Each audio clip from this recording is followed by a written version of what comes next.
Assalamualaikum warahmatullahi wabarakatuh. Sebelumnya perkenalkan, nama saya Rifki Ilman Saputra dengan NPM B1A022317 dari kelas B mata kuliah Penologi dan Panitisir.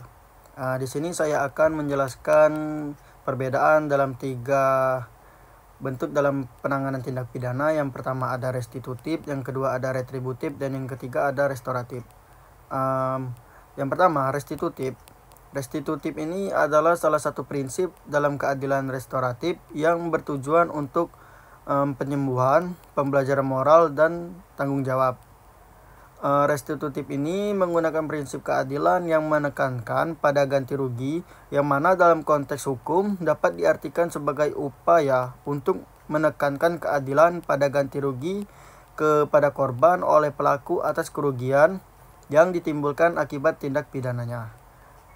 Bisa melalui kompensasi finansial atau bentuk reparasi lainnya, yang tentu saja bertujuan untuk mengembalikan keseimbangan dan memastikan bahwa korban menerima kompensasi yang layak atas kerugian yang dialaminya. Seperti contoh, melakukan perbaikan atau penegakan kembali hubungan seperti setelah atau sebelum terjadinya sebuah pelanggaran, yang mana dapat dicontohkan dalam penerapan restitusi di sekolah sebagai salah satu bentuk pendekatan disiplin yang positif. Dan yang kedua, adanya retributif.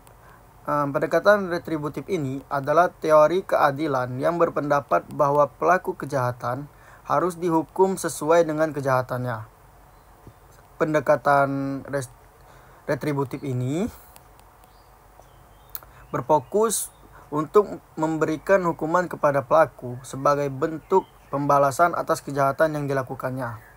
Apakah sesuai dan setimpal dengan proporsional tingkat keparahan suatu kejahatan yang dilakukan, dengan tujuan memberikan efek jera, menegakkan hukum, dan moralitas atas konsekuensi yang diperbuatnya.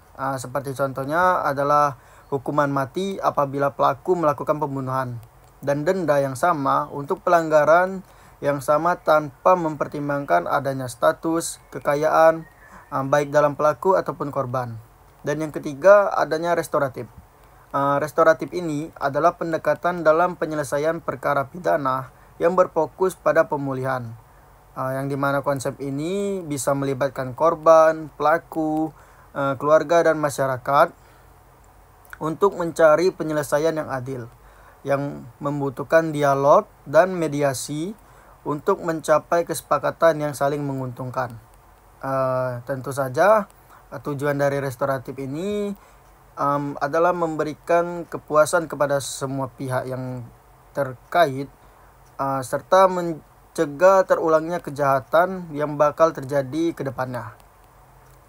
Restoratif ini bisa diterapkan dalam beberapa jenis perkara seperti tindak pidana anak, tindak pidana ringan, dan perkara yang berkaitan dengan hukum.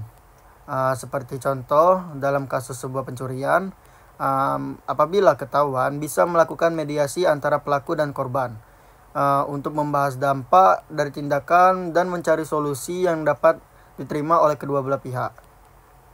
Adapun perbedaan utama dalam ketiga pendekatan dalam tindak pidana ini mungkin terletak pada fokus dan tujuannya. Keadilan restitutif berfokus pada keadilan seperti ganti rugi yang harus dibayarkan pelaku kepada korban. Dan yang kedua, keadilan retributif tadi berfokus kepada pembalasan yang menekankan pada pemberian hukuman kepada pelaku kejahatan, seperti sanksi atau yang sesuai lah dengan perbuatan yang ia lakukan.